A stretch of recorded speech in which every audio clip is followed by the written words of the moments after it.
Hola, buenas tardes. Mi nombre es Amelia García y tengo a mi compañero David Rodríguez. Somos enfermeros de aquí del Hospital Dr. Negrín y vamos a impartir una charla sobre alimentación y ejercicio físico en pacientes con patología cardiovascular.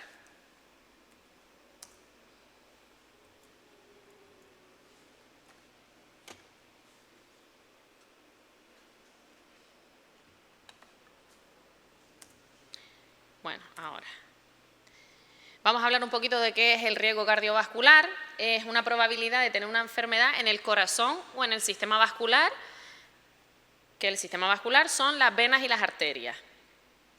¿Qué nos dice la estadística sobre esta patología? Que de cada 10 personas, 20 mueren por esta patología, siendo la primera causa de muerte en hombres mayores de 45 y en mujeres mayores de 50.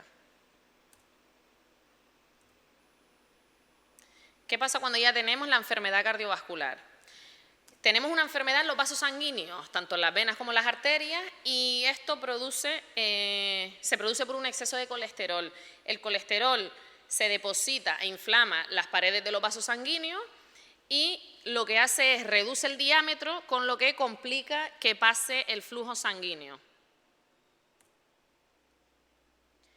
¿Qué consecuencias tiene para nuestro cuerpo?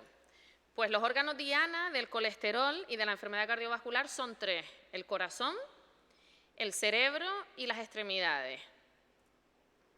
¿Qué pasa en el corazón? Pues que ocurre un infarto de miocardio.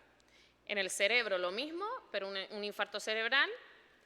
Y en las extremidades lo que produce son dolores, trombos, inflamación, mala circulación y demás.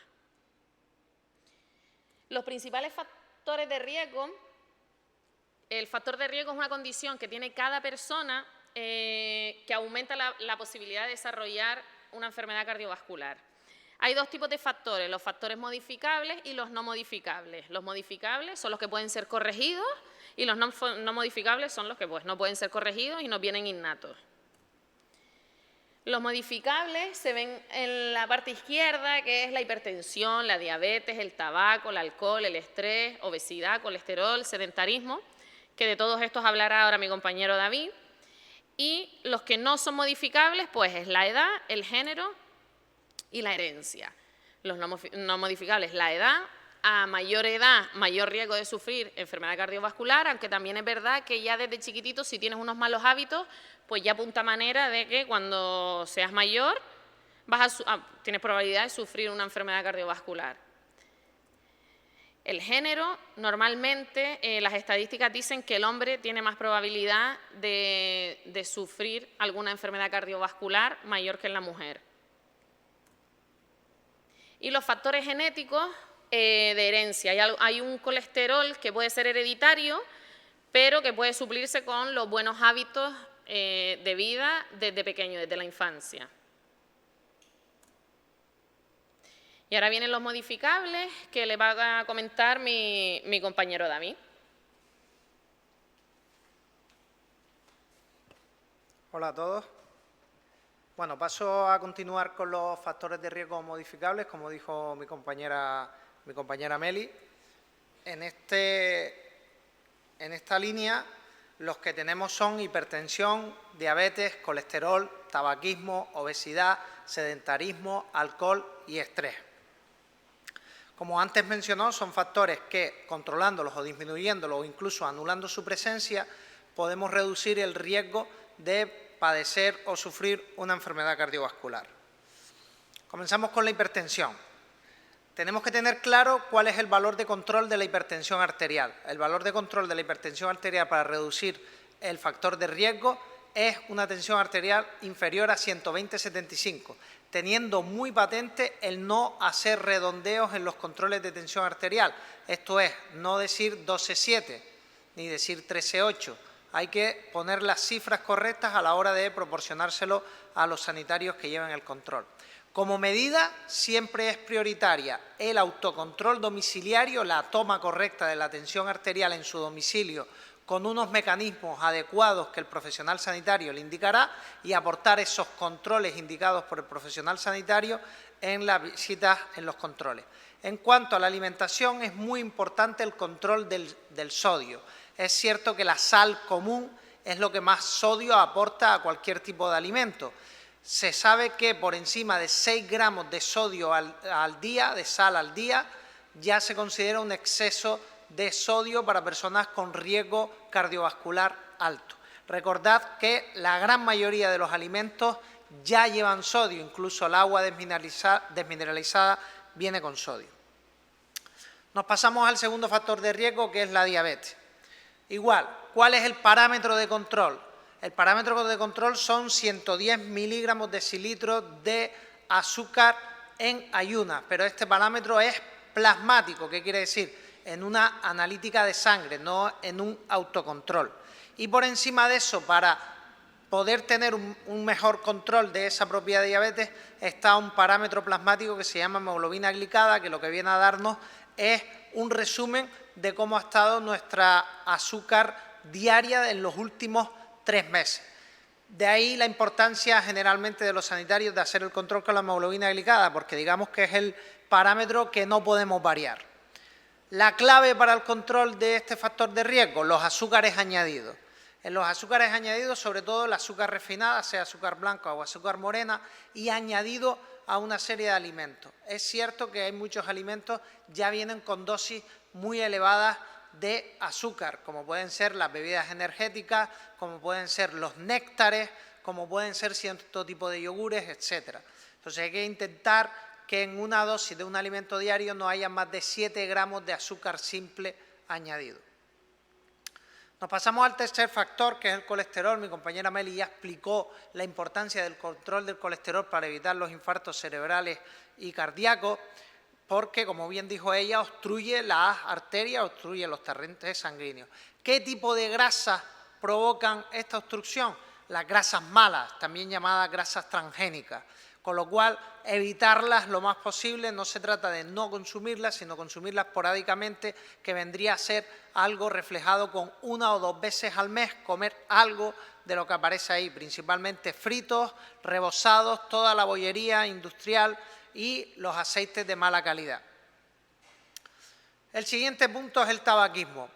En el tabaquismo, ¿qué provoca como factor de riesgo? Aumenta proporcionalmente el riesgo de padecer cáncer, aumenta los infartos ya mencionados, aumenta la hipertensión arterial, con lo cual ya es presencia de 2 factores de riesgo, aumenta los problemas de circulación, con lo cual lo que hace es aumentar el riesgo de los otros factores modificables. En el tabaquismo es bastante sencillo y la indicación es no fumar, pero es que me fumo solo 1 o 2 al día, ya eres fumador. Se trata de no fumar, el tabaco no aporta ningún beneficio, lo que hace es aumentar. Aprovecho para recordar que el Servicio Canario de Salud tiene un programa que se llama PAFCAM para la ayuda a la persona que desea y está en esa fase directa de acción para dejar de fumar. Hay un mensaje muy claro y con mucha evidencia científica, que quiere decir está sobradamente demostrado, que dejar de fumar cada mes mejora tu salud un 25%, con lo cual 4 meses que estemos sin fumar, nuestra salud ya ha mejorado hasta el punto de como si no hubiese fumado. Nos pasamos a la obesidad también definida como síndrome metabólico. ¿Qué es el síndrome metabólico? Es las personas que padecen problemas de azúcar, diabetes, problemas de tensión, hipertensión, problemas de colesterol, dislipemia, secundario a una obesidad. Esta obesidad suele ser una obesidad central, en donde la gran mayoría de la grasa se acumula en las zonas del centro de la barriga, que ahí es donde están todas las vísceras, y de ahí que la importancia vaya muy ligada en la obesidad a la grasa visceral, porque después hay personas que tienen un índice de masa corporal elevado, pero no tienen ese acúmulo de grasa visceral. Hay distintas técnicas de medidas para esa grasa visceral. La más simple es el perímetro de la cintura, pero también hay una serie de básculas que nos pueden dar ese índice de grasa visceral. Mejoras de un 5% de la composición corporal ya se traducen directamente en disminución del riesgo corporal. Vamos a poner un ejemplo. Si una persona pesa 100 kilos y tiene un perímetro superior a 120 centímetros y pierde 5 kilos, su salud ya ha mejorado, pero esa pérdida se debe mantener en el tiempo. Sedentarismo. En cuanto al sedentarismo, igual es un factor de riesgo modificable que infiere en el resto. Aumenta la hipertensión, aumenta la diabetes, empeora el tabaquismo, aumenta el estrés. ¿Cuál es la mejor pastilla para controlar el sedentarismo? El ejercicio físico. Ahí sí tenemos que tener claro que es un ejercicio físico que debe ir encaminado hacia mejorar los factores de riesgo. El pasear se considera un ejercicio de flexibilidad, no va dentro del ejercicio físico. Pasear no va dentro del ejercicio físico. Tiene que ser un ejercicio físico prescrito por profesionales en la materia. Pueden ser profesionales sanitarios, les recomiendo acudir al personal de enfermería de los centros de salud para esa tarea o a profesionales del ejercicio físico. En cuanto al siguiente factor, que sería el alcohol no aporta ningún beneficio a la salud. Su consumo esporádico, muy esporádico, 1 o 2 veces al mes, depende de la cantidad, pudiese no molestar a ese resto de factores de riesgo, y hay que diferenciar entre 2 tipos de bebidas. Las bebidas fermentadas, que serían el vino y la cerveza, y las bebidas alcohólicas. Las bebidas alcohólicas no aportan nunca ningún beneficio en ningún momento, siempre va a empeorar la salud, y las bebidas fermentadas, si no hay factores de riesgo, se puede consumir una vez en la semana de forma moderada, pero tampoco se recomienda el consumo diario de este tipo de bebidas fermentadas. Evidentemente, en cuanto al ejercicio físico y la relación con el alcohol, es un mito que porque haga ejercicio físico puedo consumir bebidas fermentadas. Eso es un mito que deberíamos erradicarlo. Por último, tenemos el estrés. Igual es un factor de riesgo modificable que infieren en las anteriores, porque aumenta la hipertensión, aumenta la obesidad, aumenta el riesgo de infartos, y al final lo que se trata es de 2 técnicas, de 2 acciones muy claras para intentar mejorar o disminuir las situaciones de estrés. Y es evidentemente la organización. El día tiene 24 horas, todos tenemos tareas, pero se trata de organizarnos. Y el ejercicio físico sí está demostrado científicamente que disminuye el estrés, tanto ambiental como social, familiar, laboral, etc. Bueno, al final hemos trasladado muchísima información, tanto mi compañera Meli como yo, que podemos pensar que son muchos caminos a recorrer, pero que lo que se trata es de organizarnos, de poner en orden los factores que puedo modificar e intentar dar pequeños pasos hacia avanzar en evitar la enfermedad cardiovascular en las etapas adultas y ancianas de nuestra vida. Bueno, les queremos dejar unos últimos detalles y van relacionados con la alimentación saludable. Son pequeños consejos situados sobre todo sobre dieta mediterránea, en donde intentemos aumentar el consumo de verduras y vegetales sin ponerle ninguna etiqueta a ninguna verdura vegetal como perniciosa o como no adecuada, salvo que un profesional sanitario nos lo indique. Comer 2 o 3 raciones de fruta al día, igual no poniendo ninguna etiqueta, como por ejemplo el plátano engorda, no, eso es un mito, salvo que el profesional sanitario te indique que debes restringirlo. Usar 2 o 3 cucharadas de aceite de oliva al día para aumentar las grasas saludables. No usar fritos ni rebozados, y si es esporádicamente, intentar que sea lo más esporádico posible. Los dulces y la bollería no aportan más que un aumento de todos los factores de riesgo cardiovascular. En cuanto a ya más macronutrientes, pollo y pescado, con una tendencia en dieta mediterránea hacia los pescados azules tipo salmón, pez espada, atún. Huevo 3 o 4 veces en semana. Aquí sí quiero dar un mensaje, y es que actualmente hay un estudio en curso a nivel nacional en donde se está valorando el uso de 6 a 9 huevos a la semana y se ven ya resultados positivos en mejora de riesgo cardiovascular, con lo cual puede que de aquí a 1 o 2 años el mensaje sea de consumir 6 o 9 huevos a la semana. Consumir legumbres, leguminosas, en donde tenemos lentejas, judías, garbanzos y guisantes 2 o 3 veces en semana. En la nueva vertiente de alimentos vegetales, ahí podemos incluir el edamame o la soja. Controlar las cantidades de los hidratos de carbono, sobre todo los refinados, en donde tendríamos la pasta y el pan. El arroz y la papa no entran en esos refinados, y los lácteos preferentemente desnatados y sí de consumo diario, y no esa tendencia a eliminar el lácteo de forma sistemática a todo ser humano. Por último, en cuanto al ejercicio físico, separar esos ejercicios de flexibilidad, el pasear, donde también podemos hacer ejercicios tipo core o de estiramiento en nuestra casa.